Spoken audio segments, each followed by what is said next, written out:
Welcome everyone to MailFuzz TV. I am Peter, and today I'm going to be talking about 1899 episode 3. It is called The Fog. So this one's got another big ending, which I'll get to in a bit, but let's work through some of the other stuff in the episode that's very intriguing. So Ying Li's a big focus. We got a confirmation that Yukji is her mother, which I was kind of feeling last episode, but it's confirmed early on by Virginia. And Virginia, whilst checking Ying Li's body to see if it's, quote-unquote clean for her sex work that she's going to put her in, discovers that she's a virgin, and that's kind of surprising because the woman she was expecting was supposed to be, good at this or whatever. So, but she does kind of secondly see some value in I've got this is something I can charge for. I've got a virgin in my under my what's that? Under my wings, under my what does a mistress refer to her girls as? I don't know, but anyway, the point being is that she sees value in this, but it clearly indicates again that this is a character who is living a lie, much like Ramiro the priest, or not the priest as it may be. She took this life from someone else. I think what's interesting here is that the deception isn't exactly what we thought it was. We thought, okay, this is a Chinese woman pretending to be Japanese, and that's a deception. And I guess it kind of is to some characters, but not to Virginia. Virginia was always going to train a Chinese woman to pretend to be Japanese. That's discovered that Mimi was going to do that. That was kind of part of the point, is that she's going to pretend to be a geisha and learn how to speak Japanese. I guess because there's more appeal in that for her customers or something. I don't know, but that's kind of an interesting idea that where and maybe thematically that's quite important for the show, is that the deception we think we've figured out isn't really the deception that we should be paying attention to. There's definitely something to be said for that. But some of the interesting things that really stuck out to me with this plot, and this sort of goes into some of the other things in the episode, is that there's a big focus on dreams in this episode. The word comes up a lot. Obviously, the opening is a dream, and it has been in every episode. Each episode started with a character having a flashback, which they're then woken up from as if it was a dream, and this one's no different.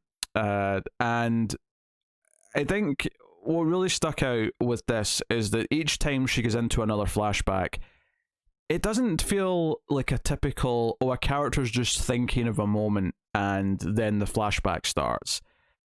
You could read it as just being more stylish and doing it in a way that's a little bit different, but it definitely feels a little bit more intentional and a bit more like it's actually a tease for what's really going on. Like if they are in some kind of simulation or they're in some kind of computer system or whatever, not only is there sort of like digital distorted noises when flashbacks start with Ying Li in this episode, it happens when she runs away from her mother, she hides in the box, and then it's like she's like her, victim, right? Because, we find out that she accidentally killed her friend Mimi. She only wanted to knock her out, but she gave her too much or whatever, and the mother ended up pushing her over in the crate into the water. And that's where the nightmare from the start comes from.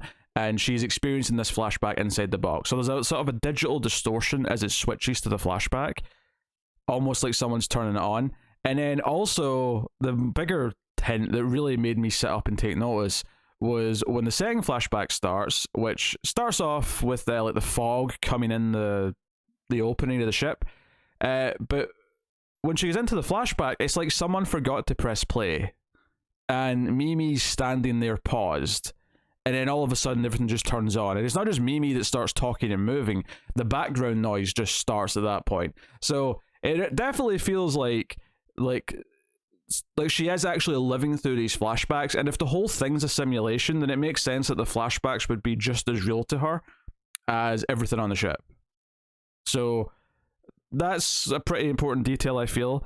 So the where this kind of gets into the themes, though, is the idea of Ying Li dreaming of a better life, wanting to have perhaps being a better class ultimately, although that's more specifically said by someone else. When she comes back out of this flashback, she hugs Oleg, who's kind of like giving her some sanctuary when he found her, and maybe that's the start of a friendship or something, we'll maybe see more of that as time goes on. They can't understand each other because they don't speak the same language, but when she hugs him, she feels very defeated, she feels a lot of guilt. And the line that really stuck out to me was the line, "We're not supposed to have dreams," which is this very defeatist kind of like, oppressive, like this woman's been beaten down. She dared to dream of something, and her dreams got her friend killed. Her dreams have led her into this harsh life, which she's ultimately going to accept. When next time we see her, she goes back to her mother and says, "I'm ready to, take my first client," effectively. And it kind of feels like, is this because she's just that low that she's accepted this life and that she can't have anything better?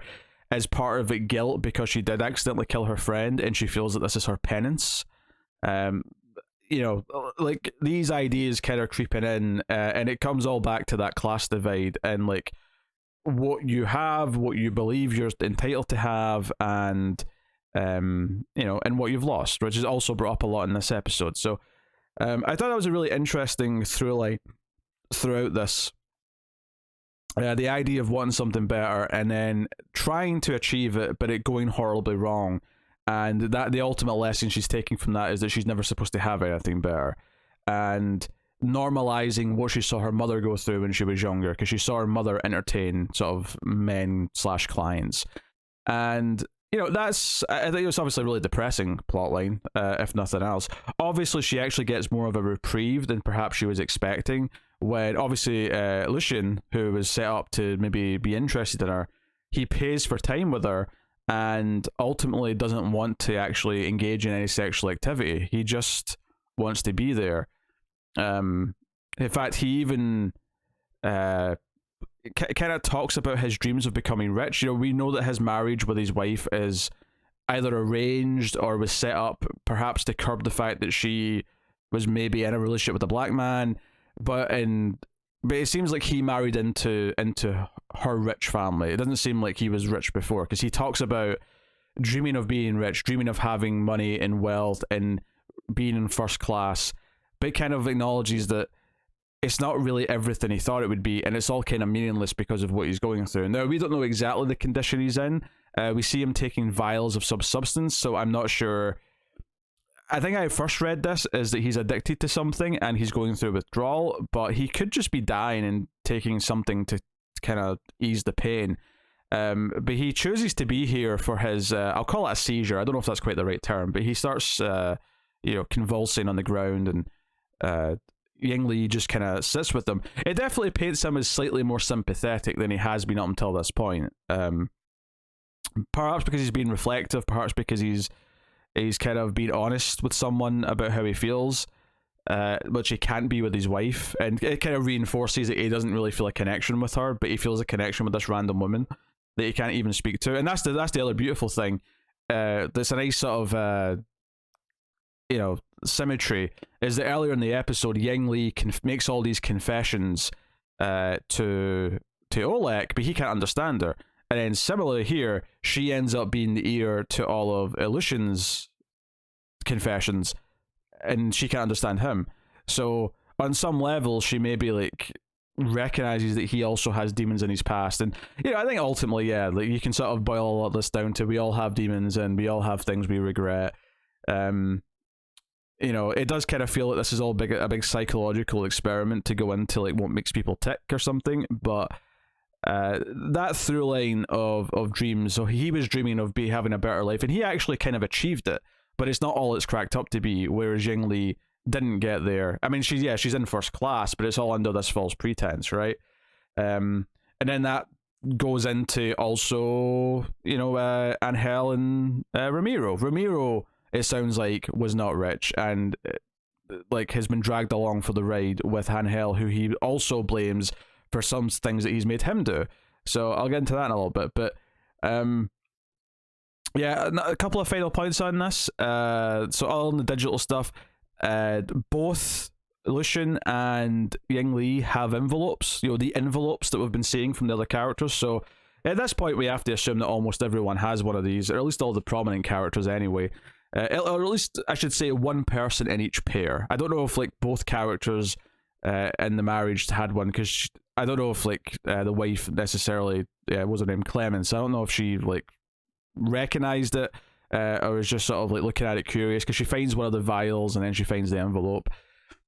But so that's super interesting stuff. And I think it playing with these themes is part of what's keeping it engaging, because the characters, you know, they're not like super in-depth characters that you can root for in kind of a classic hero and villain kind of way. They're more like pawns on a board to express and talk about the themes that the show wants to talk about. At least that's how I feel right now, and that's not necessarily a bad thing. It's just different from other shows where, you know, it's very different from watching something like Better Call Saul and getting really deep into the psychology of each character. It feels that each character here's here to represent a small part of the overall thematic puzzle. It's just different. That's all it is. It's a little bit different, and maybe depending on your taste, you won't like that as much. But I do find it quite fascinating to kind of break it down and think about how they all relate to each other. It feels very specific. So yeah, I mentioned Ramiro there. I'll mention kind of because they don't really show up too much until towards the end, where Ramiro confirms that he killed the priest whose clothes he's wearing, blames Angel for making him be what he is, and dragging him into this. Angel doesn't take any responsibility and says you can't make someone something they're not. Which again, I felt like was kind of like, you know, getting into the divide a little bit and sort of arguing who's who and where each person belongs and what they're really capable of. And certainly it's another example of one of these people on the ship who have lied about who they are in some fashion, have killed someone in order to get to this point. That again, that's not something that was lost on me as a comparison between some of the different characters. But again, it feels like Ramiro, you know, he wants to do something to atone for his sins. You know, I kind of like he's the one who decides that he wants to go and warn the captain that there's a mutiny, which I'm just about to talk about. But he goes and warns him. He makes that choice. He the fact the exact line he has is, "I want to do the right thing. I'm going to go and tell the captain." That idea of doing the right thing really stuck out after the speech he just gave about feeling this guilt about killing someone, and taking someone's life. That to me felt like, again, much like as a comparison point to Yang Li, where she's kind of like accepting penance almost, and that she doesn't deserve anything better. Ramiro, on the other hand, is saying, I want to try and make up for what I did. I want to try and redeem for it. So this idea of past sins and like how that affects you. There's a great line actually in the Mora plot, which I feel like summed a lot of this up towards the end of the episode, where it's when Daniel's talking to her, and when she's describing the captain, she says he's not mad, but he's a hurt man whose judgment has been clouded by past experiences. And that, I feel like that line described everyone else that we've been looking at in this episode, and indeed the whole show, is that these decisions that Ramiro makes, that Yang Li makes, are all based on their broken elements of the choices and the things that have happened to them in their past that are now influencing the choices they're making to act now in the present.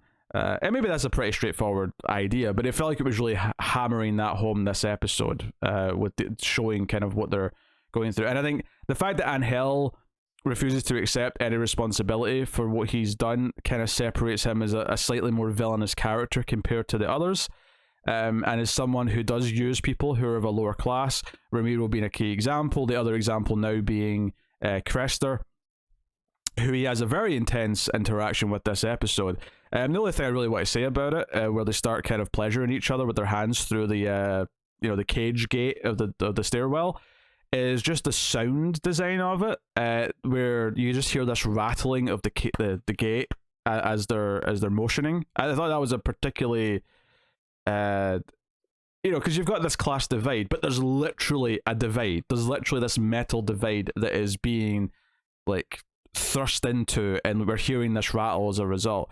It felt like it was very much like visualizing and indeed oralizing, is that a word? You know what I mean? Adding a sound to what that is. They're literally breaking down that he's literally reaching across the barrier to take advantage potentially, and it does feel like he's taking advantage. As much as Crester gets into it, it does feel like this rich guy is kind of seducing him, and we can see how Ramiro is now that he's been through this already, and he's like sort of sees Angel for what he is and is starting to rebel against it. I've got a funny feeling Cressler would maybe, if it goes on long enough, might eventually feel the same way as well, that he is also being used. So yeah, so obviously Ada's death at the end of the last episode spins into this one, and obviously her sister Tove, I've made a point of learning some of the character names here, and Cressler obviously react differently to this in extreme ways. The main things that I noted down here, first of all, is that the medical examination of the body at the start, the second that Maura interjects and says she saw the girl yesterday and she was perfectly healthy, when the male doctor dude is basically just saying, oh, it's natural causes, it's, you know, it's Darwin, survival of the fittest, blah blah blah blah, gets rid of the bad apples.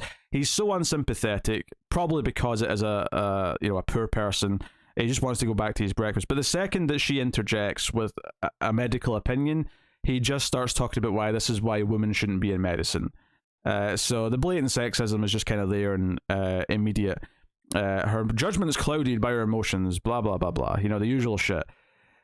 But so the fog comes in, this mysterious fog surrounds the ship.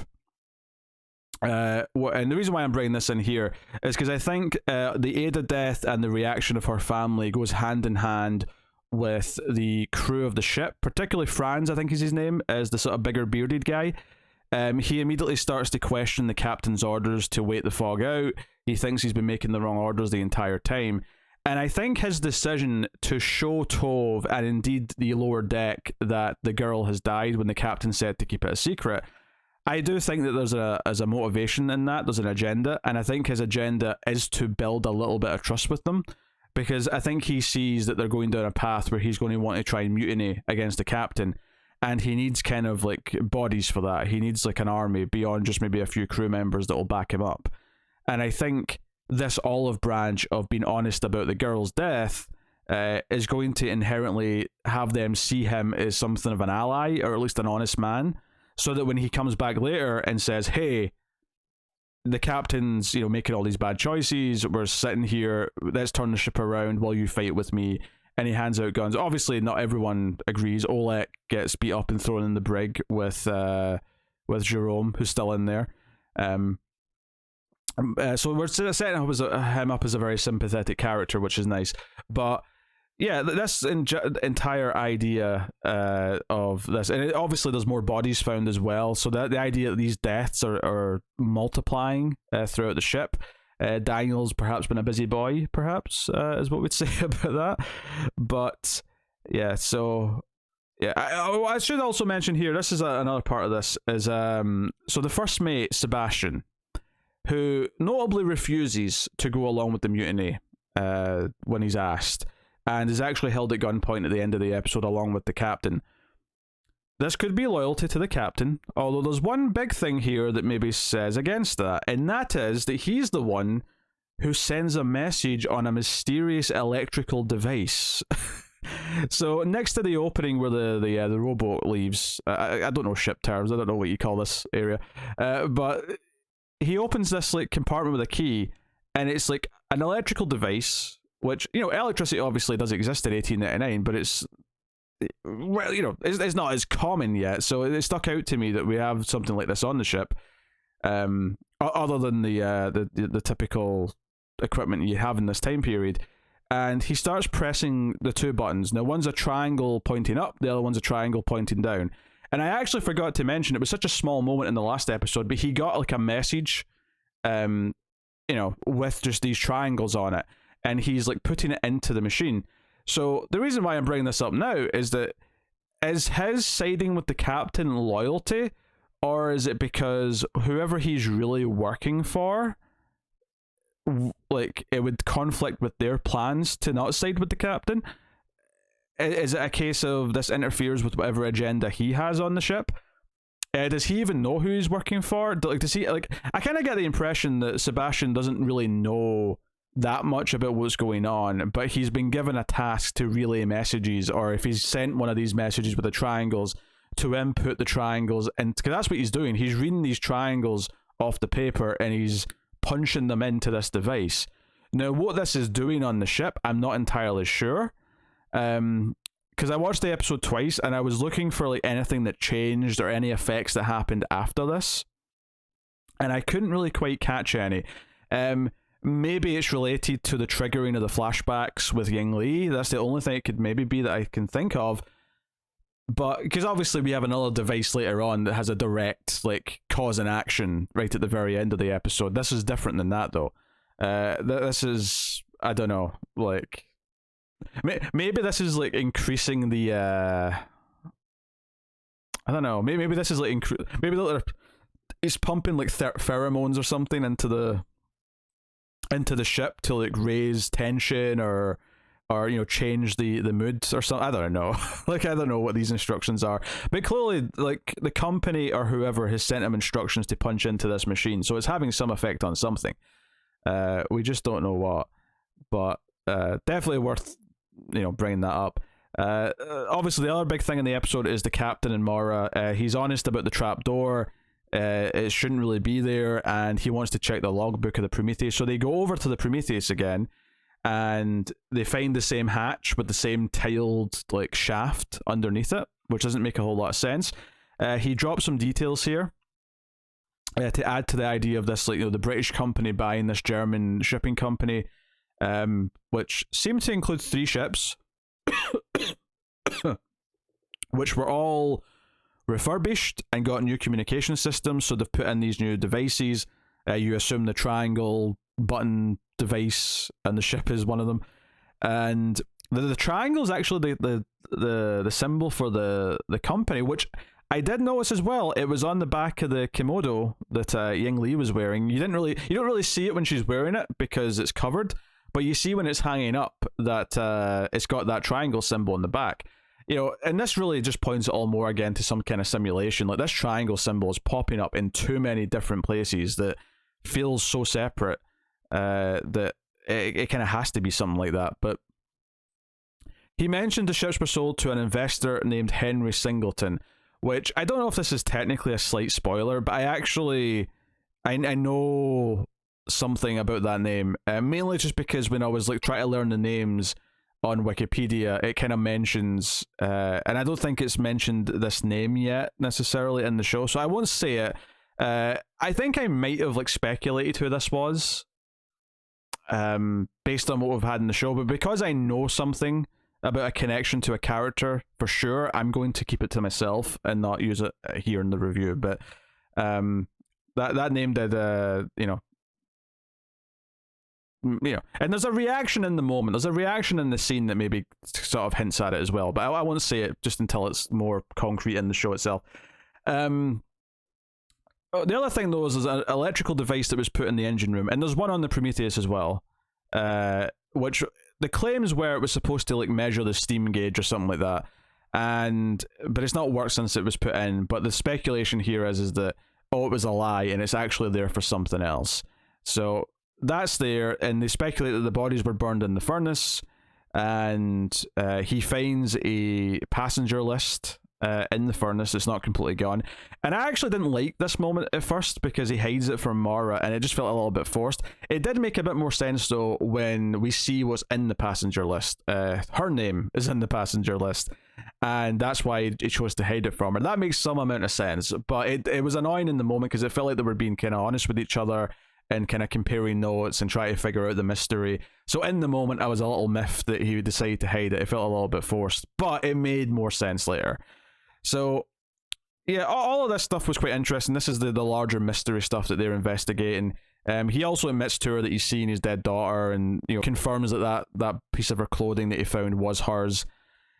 So all of this is very interesting and curious. The idea of the company being behind this. This is the part where I almost hope it's not just a simulation, because I am kind of intrigued by this mysterious company having 3 ships. And he specifically mentioned 3 ships. So we have obviously the Kerberos that they're on. We have the Prometheus. Does that mean that there's going to be this third one that shows up at some point? Because that would be kind of interesting if we do bring a third ship into it. But so that's interesting too. As far as the larger mystery stuff goes, though, obviously we have to talk about the ending. We have to talk about the kid with the pyramid. He hides under the bed, and then when Daniel comes in later, he says, "Did you find it?" To which the kid shakes his head at. So you know, well, maybe we'll find out what they're talking about, but they're looking for something. That definitely seems important.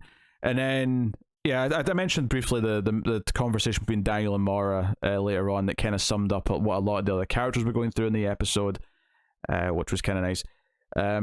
But the big thing at the end was, at this point, with the mutiny happening, Daniel, who's the mysterious stranger from the Prometheus, just in case you're forgetting his name, because I definitely do, he pulls out this device. It's like one of those slider puzzles, but it's all just the triangles on it.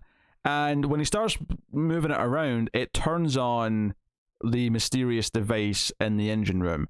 Now, I presume it's turning on the one that's inside the Cerberus and not the one that's inside the Prometheus.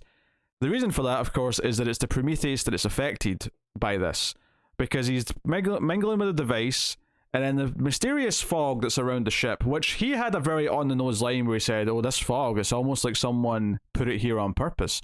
Clearly they did. But the fog sucks in, and then the entire ship disappears, like it teleports somewhere else. And the Prometheus is left sitting there on its own. I actually didn't even completely realize which ship it was the first time I watched the scene. If you go back and watch, it's the Cerberus that has the lights on that disappears. So it's teleported somewhere else. Who knows where? Are they even still in the Atlantic Ocean? I have no idea. Maybe we'll find out next episode. But will anyone notice? I mean, they'll certainly notice that the fog's not there, or maybe the fog will still be there because the fog did disappear with them. Maybe they won't even realize they've moved. I mean, presumably they're going to notice that the other ship isn't there. Also, the captain and Mara were very lucky they were back on back on the Cerberus when the Prometheus was left on its own, because otherwise they'd be stranded. Although I suspect Daniel, knew, or at least, he was waiting to make sure she was back before he pressed his buttons and did his thing. Very, very interesting. There's a lot of stuff going on here. There were so many little details in this episode with the various devices, with the various little bits of information going on in each plot, that I watched the episode a second time and took down a bunch of notes that I've not paid too much attention to as I'm talking. Mostly just the act of doing it just sort of implants it in my head a little bit better. But I felt the need to do it because it was so dense with shit. And I mean that in a good way. I think my big thing with the analysis of this episode is I am appreciating that, aside from the mystery of what's going on, we have these central themes that are being played with, and the idea of these various characters who have been longing for better lives or to escape their past, and then the results of that, no matter what they are, feeling like they're not what they actually wanted in the first place. And then you even have Mara saying that she lost everything as well. As a moment with her and the captain bonding, which is a nice little moment. Again, it's kind of like, they sort of have some respect for each other on their way over at the Prometheus. Which is, I think, why it kind of annoyed me when he hid something from her. But it did make more sense. My speculation on that, I would say, is that she probably was supposed to be on the Prometheus, but didn't actually go. The idea that her father, whatever he was up to, maybe she was meant to go with her brother, or her brother went in her stead, and maybe that's part of her guilt. Maybe that's sort of how she fits into this idea of living the lies, that she was supposed to be on the Prometheus instead of her brother, and maybe that's where we're going with that. But that would be my instinct, would be to say she was probably supposed to be on that ship and didn't make it, and that's why her name's on the list. But the ending itself with the ship disappearing, obviously, it's kind of weird to speculate on this, because if they are in a simulation, then it doesn't really matter that much. Anything can basically happen, so therefore it's not actually that wild that he flips some buttons and the ship disappears.